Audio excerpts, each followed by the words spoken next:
Well, I went in December to Nicole Wilson for the mammogram and everything, and she referred me for the mammogram, and it came back suspicious.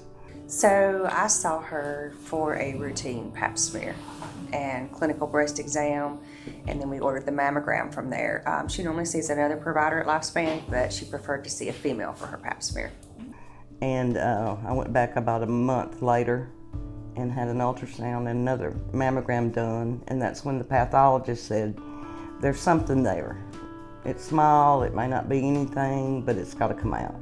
Once they have an abnormal screening test, mammogram, anything like that, then we get them referred to a surgeon or to the radiologist for a biopsy to get a better diagnosis, depending on exactly how large it is and what it looks like.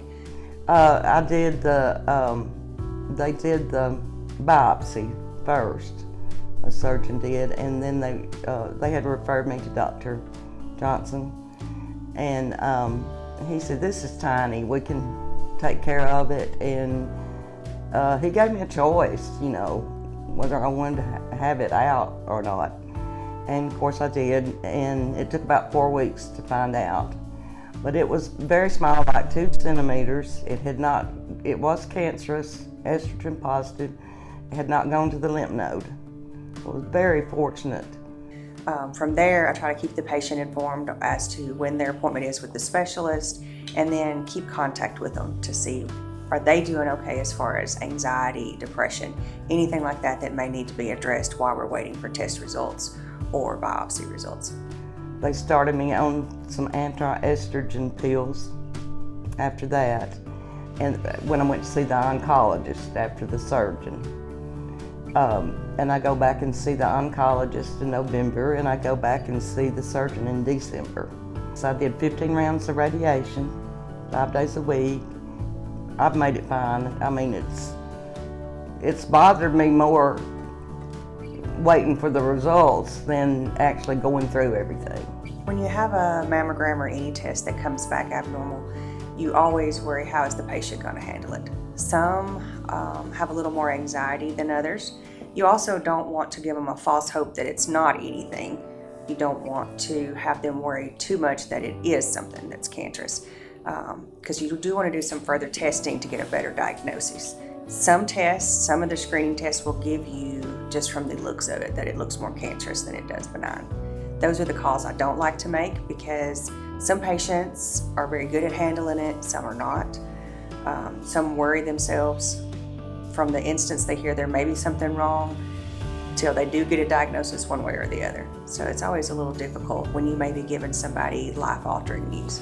Well, I go back for my 3 months checkup in November with the oncologist, and then I'll see my surgeon in December, and he'll do another mammogram and ultrasound or whatever.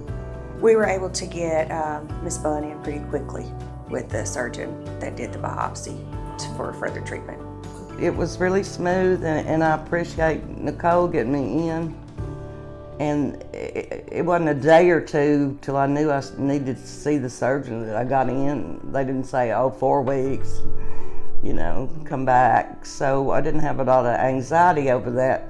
Plus, watching my sister survive it in the last 25 years, I was right there with her, so I kind of knew what to expect. And I felt pretty good about it because she had good results. But hers was found on the mammogram too. And we were surprised when she had it the second time. We didn't think about that possibility. But we know now that that can happen. And I've tried to do my mammograms every year. I think I missed a year because of COVID. And but it's just, you know, it's very important because my sister's had breast cancer 3 times in 25 years, so I wasn't shocked. My grandmother had it, and my granddaughters will know, and they'll know from my genetic testing that's been done and what to tell their doctors.